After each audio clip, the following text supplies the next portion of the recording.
Alright, everyone, welcome back. I decided I would do a new wine, a different wine, a wine I am almost 100% convinced I will love. I know I said that about the last one, but this one, I tell you why I think I'll love this one. Because it is from Trapiche. It is Trapiche Broquel Cabernet Sauvignon. If you go back and watch some of my earlier videos, you'll see that I did two other reviews by Trapiche. I did their Trapiche Broquel 2012 Malbec, which I gave a 5 out of 5. And I did their Trapiche kind of generic wine, oak cask. I believe that was also a Malbec. That one might have been a Cabernet Sauvignon. I'll have to, even myself has to go back and check.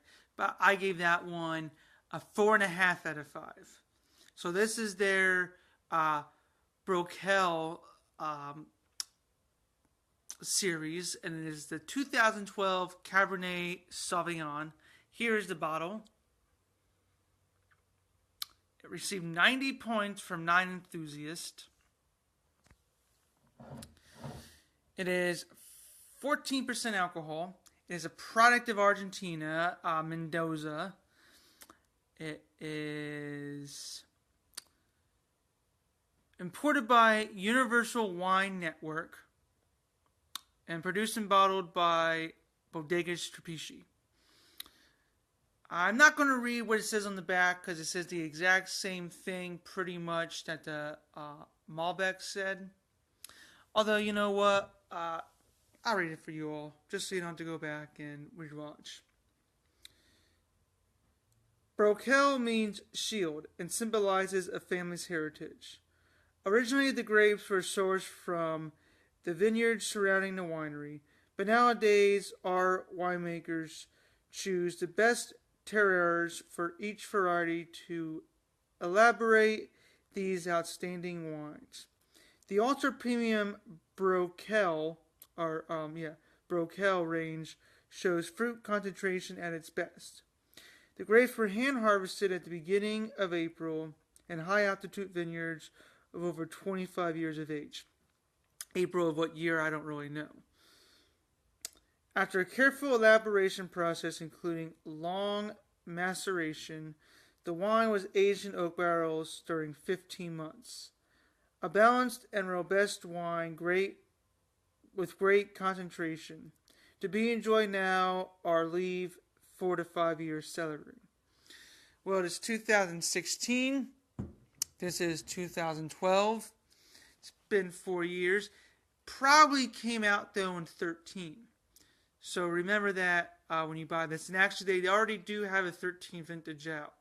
But when you're buying this, just remember it's 2012 vintage. It doesn't mean it's when it was placed in the bottle. It probably came out in 13. So you probably would be able to probably enjoy this until at late 2018.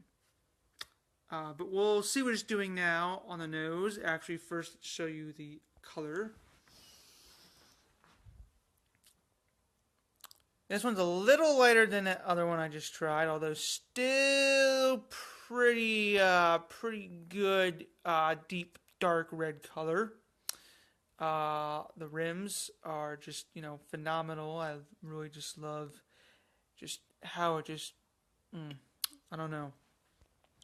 Just something about wine, something about wine and wine as it looks and smells. And anyway, we're gonna go and see what we get with this wine.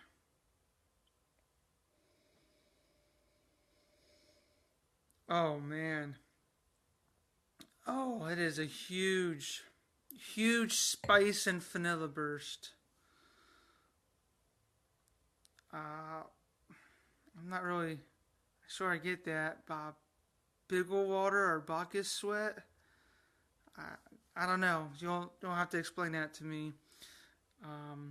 But you definitely get a huge, nice spice notes and a huge, nice vanilla oakness on here. That really stands out right away. And you get all sorts of berry. And I'm talking about like good berry, not like funky berry like that last one, but like you get blackberries, dark cherries, a little bit of plum in there. Uh, Overall, just good fruit. Kind of good, like fresh fruit too. So, like something like if you were to make a fruit salad and they're all not sour yet. They're just all at the point of like they're ripe. They just smell like really ripe, just nice, like ready to be eaten now. Berries and cherry.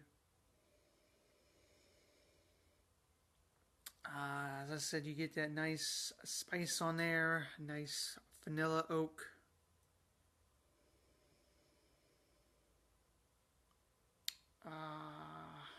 Man, it's phenomenal. So let's see what it's doing on the palate.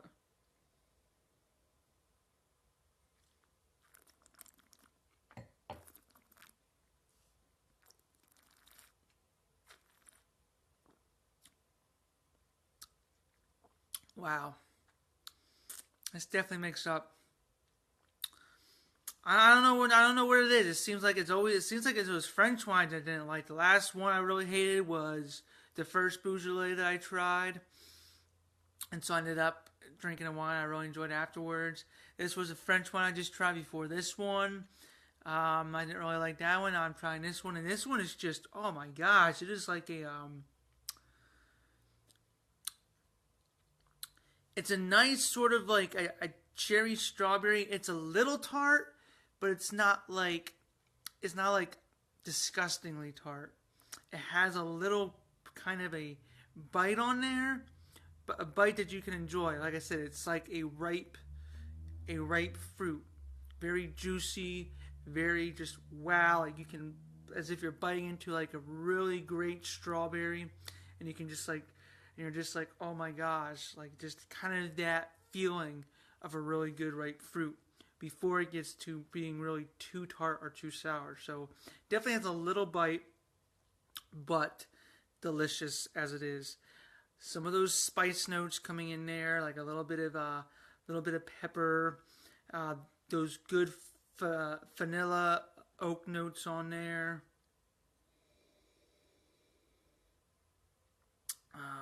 Maybe even kind of mixed in with a little bit of espresso, a little bit maybe. Kind of getting that now, showing up a little.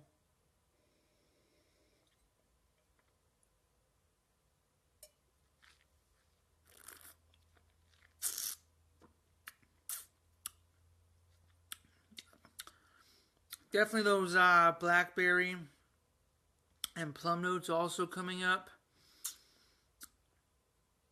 Overall, it's fruity, but it's kind of laid back as well.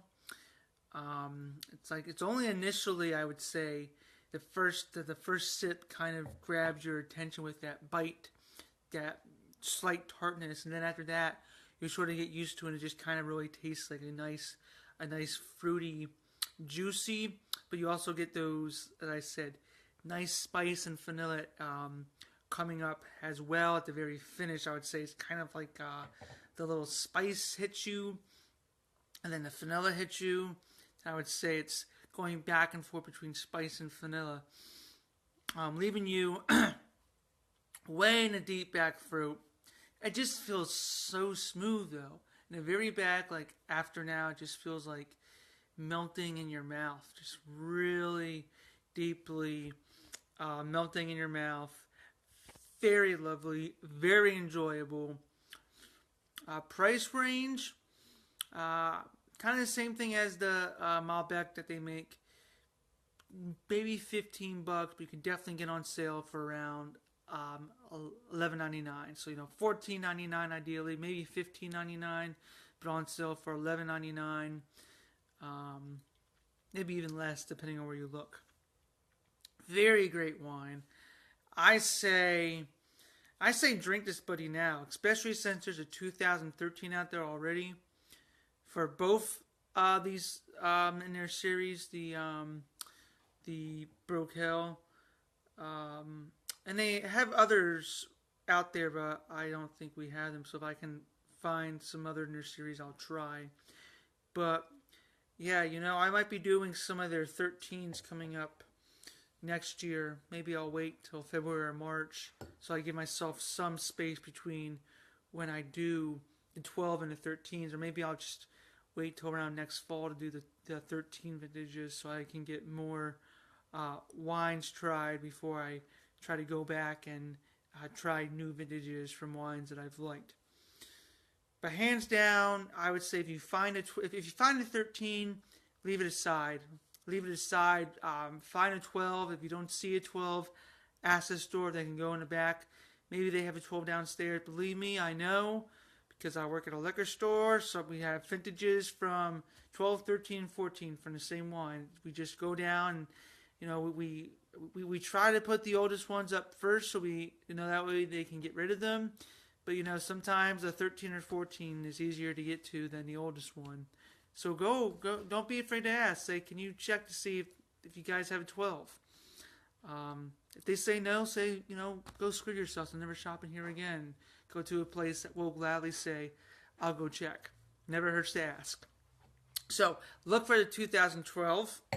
I will show you the bottle one more time. Look for this wine. It is now. It is now or never. I wouldn't even say wait till 18. I say you probably have at least all good through next year to enjoy this 2012 wine. I would really truly say you have all until next year. Maybe the very beginning of 18. But that's the latest I would say. I would say now's a good time and maybe through good of next year. But do it now. 5 out of 5. I just love the stuff they make. I love this company's wine. I love reviewing their wines. I love trying their wines. The only wine I didn't get a 5 out of 5, I gave it a 4.5, and that was because I thought if you go another few years, another couple years, I think I said 2 to 3, and it'll be 5 out of 5. So ideally, 2 wines I've tried from this, now 3, have gotten exceptional reviews. 5 out of 5 for this wine. I'm gladly to say cheers to this wine. I'm Ryan, the Wine Guy. This has been a wine review, and cheers.